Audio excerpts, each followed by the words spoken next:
शहर के शोर शराबे से दूर एक रामपुर नाम का गांव था, जहां सब लोग मिलजुल कर रहा करते थे। वहीं एक संदीप नाम का लड़का रहता था, जो गांव के ही स्कूल में पढ़ाया करता था। राम राम मंगल काका, कैसे हैं आप? अच्छा हूँ बेटा, प्रभु की कृपा है। तू कहाँ जा रहा है संदीप? अरे मंगल काका, रोज स्कूल ही जाता हूँ, और कहाँ जाऊंगा। अच्छा अच्छा, ठीक है भाई। वैसे तुझे पता है, आज मेरा बेटा जो है दिनेश, वो कई सालों बाद शहर से वापस आ रहा है। अरे वाह, ये तो बड़ी अच्छी बात है। दिनेश को गए हुए कई वर्ष हो गए। चलो, आपका भी कितने वर्षों का तब काम आया। अब तो आप उसके आने की तैयारी करिए। अरे बेटा, क्या तैयारी करूंगा? इन बूढ़े हाथों में अब कहाँ वो जोर बचा है। बस उसके चेहरे को देखने के लिए आंखें बेसब्री से इंतजार कर रही हैं। शाम को आकर मिलता हूँ उससे। अभी चलता हूँ। हाँ बेटा, जरूर। तू जा, अब देर हो जाएगी तुझे। जा तू जा।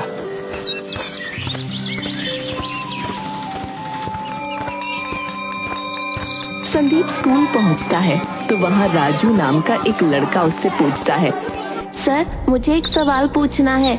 तो आपने कल एक द्वीप के बारे में पढ़ाया था कि वहाँ आदमखोर लोग रहते हैं, पर ये आदमखोर होता क्या है? आदमखोर मतलब ऐसा इंसान जो इंसानों को ही खाता हो। पर ऐसा कैसे हो सकता है? कोई इंसान भला दूसरे इंसान को कैसे खा सकता है? क्यों नहीं खा सकता? जब इंसान दूसरे जानवरों को खा सकता है तो इंसानों को क्यों नहीं?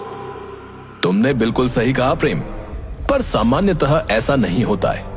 उस द्वीप के लोग तो बाकी दुनिया से कटे हुए हैं, इसीलिए ऐसा है। तो मतलब यहाँ तो कोई आदमखोर नहीं होगा ना?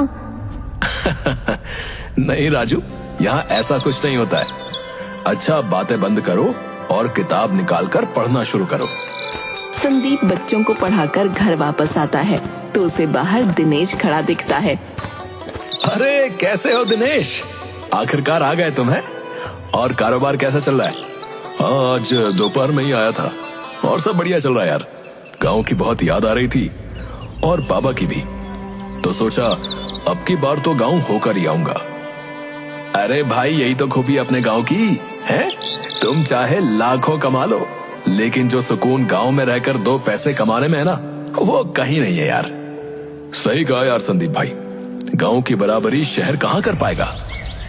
और मंगल काका कहाँ है? कहीं दिखाई नहीं दे रहे। बाबा मेरे आने के बाद थोड़ी थकावट महसूस कर रहे थे और जब मैंने चेक किया तो उन्हें बुखार था। अरे अचानक से बुखार?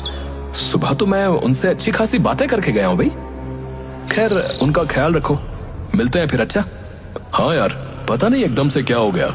मैंने इंजेक्शन दे दिया है, कल तक ठीक हो जाएंगे। चलो ठीक है, तुम उनका ख्याल रखो, ठीक है? मैं चलता हूँ। अच्छा, राम राम, मिलता हूँ फिर। कुछ बच्चे बाहर क्रिकेट खेल रहे थे।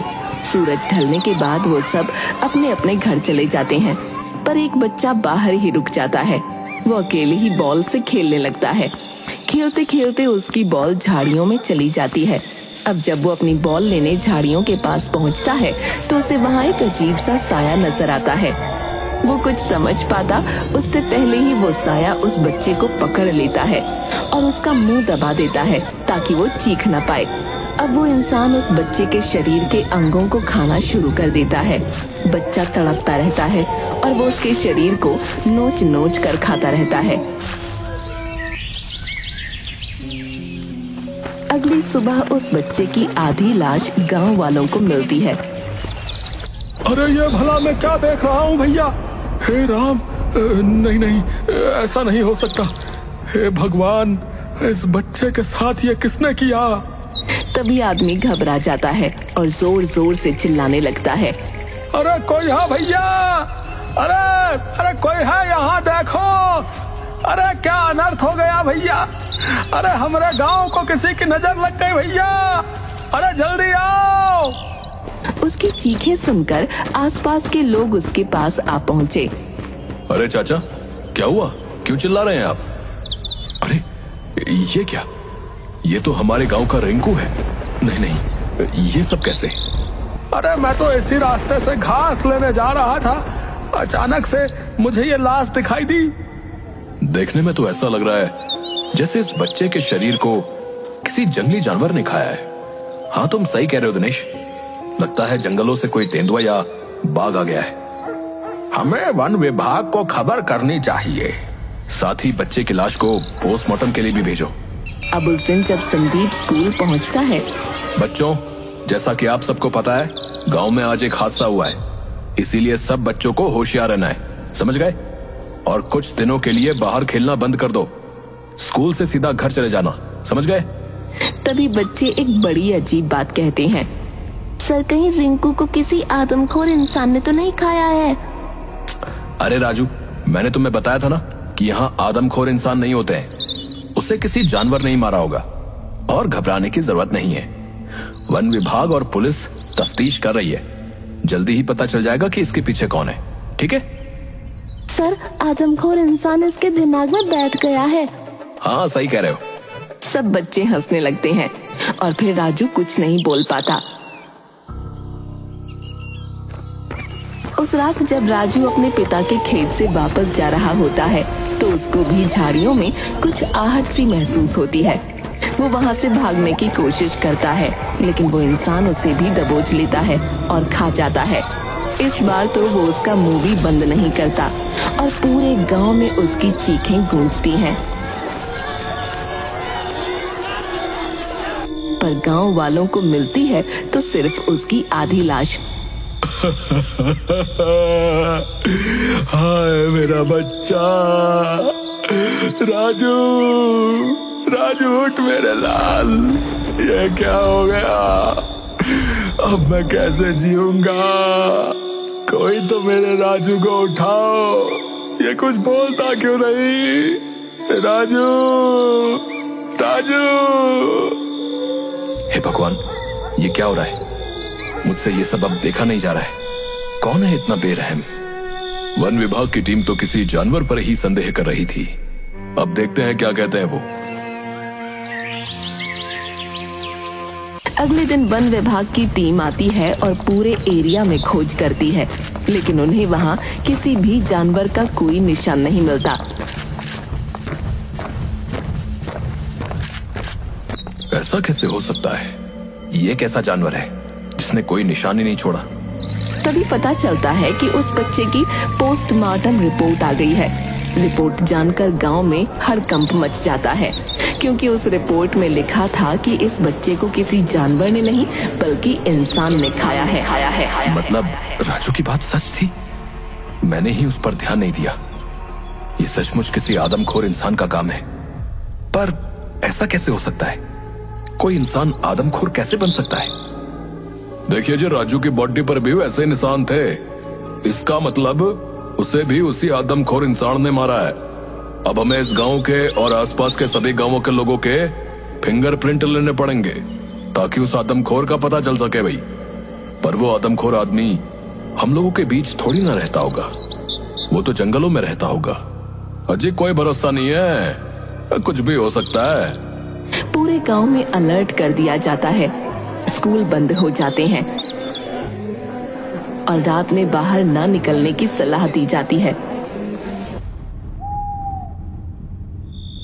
उसी शाम संदीप मंगल काका के घर जाता है। कैसे हो मंगल काका?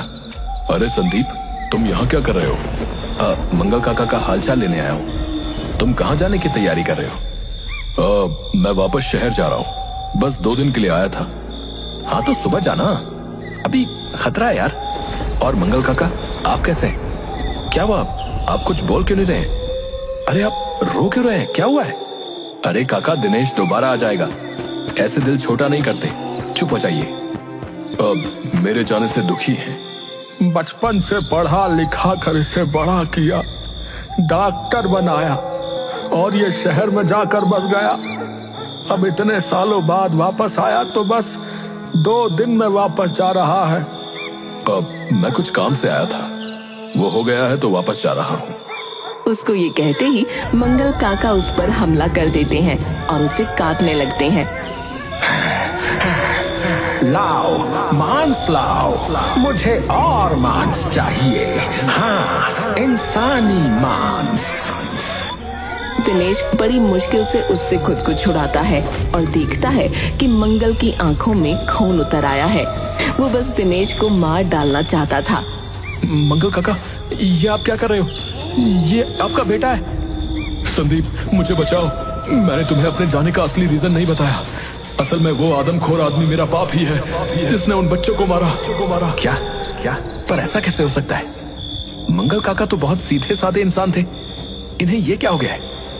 ये सब हो क्या रहा है, मुझे कुछ समझ में नहीं आ रहा है। दिनेश आगे कुछ बोल पाता उससे पहले ही मंगल फिर से उस पर हमला कर देता है। संदीप दिनेश को लेकर बाहर भागता है तो मंगल भी उसके पीछे जाता है। शोर सुनकर वहाँ भीड़ लग जाती है। मंगल किसी जानवर की तरह सबको देखकर इधर उधर दौड़ रहा था। अरे ये क्या हो रहा है भाई? अरे भागो, ये मंगल काका को क्या हो गया भैया, भागो। मंगल काका ही वो आदमखोर आदमी है, कोई इनके पास मत जाना। लाओ और मांस लाओ, इंसानी मांस। हाँ, चाहिए मुझे इंसानी मांस। जल्दी जल्दी। हे भगवान, ये क्या देखना पड़ रहा है? अरे बचाओ, कोई पुलिस को बुलाओ भैया। पकड़ो इन्हें, वरना ये सबको मार डालेंगे। वो लोग मंगल को घेर लेते हैं और जाल डालकर पकड़ लेते हैं। पर तभी वहाँ पुलिस इंस्पेक्टर आ जाते हैं और वो दिनेश को पकड़ते हुए कहता है, अरे चलो थाने। शहर से भागकर क्या समझे थे कि यहाँ खबर नहीं पहुंचेगी? अरे मुझे छोड़ो, उधर देखो वो आदमखोर पकड़ा गया है। इंस्पेक्टर साहब, आप दिनेश को क्यों पकड़ रहे हैं? अरे इसने सबको बेवकूफ बनाया है, इसलिए। इतने सालों से ये गांव में नहीं आया था, अब क्यों आया है मालूम है आप लोगों को? अरे अपने बाप से मिलने आया है, और क्या? अरे अपने बाप से मिलने नहीं आया, अपने बाप के ऊपर टेस्ट करने आया था ये। इसने शहर में एक दवाई बनाई थी जिससे लोगों को कंट्रोल किया जा सकता है, पर शहर में इसको दवाई टेस्ट करने की परमिशन नहीं मिली, तो अपने बाप के ऊपर टेस्ट करने चला आया। और ये उसी का साइड इफेक्ट है भाई, कि इसका बाप जो है आदमखोर बन लिया। हे भगवान, दिनेश, तुम इंसान हो या दानव? तुम्हारा बाप यहाँ तुम्हारे इंतजार में मर रहा था और तुम आए भी तो उसके ऊपर ये जुल्म करने। तुमने मंगल काका को किसी प्रयोगशाला का चूहा समझ रखा है क्या? मैंने ये दवाई इतनी मुश्किल से बनाई थी तो इसका टेस्ट तो करना ही था ना, मैं और क्या करता भला? पहली बात तो ऐसी दवाई बनाने की जरूरत ही नहीं थी, समझे? और अगर बनाई भी तो उसे अपने ऊपर टेस्ट करना चाहिए था। पर तुमने मंगल काका की भी जिंदगी बर्बाद कर दी और उन 2 मासूम बच्चों की भी जान ले ली। इसे ले जाइए इंस्पेक्टर साहब। संदीप जाने से पहले उससे उस दवाई के एंटीडोट के बारे में पूछता है तो वो बताता है कि इसका कोई एंटीडोट नहीं है, या तो बाबा मर जाएगा या कुछ दिन में अपने आप ठीक हो जाएगा। ये सुनकर सभी गांव वाले बहुत दुखी हो जाते हैं।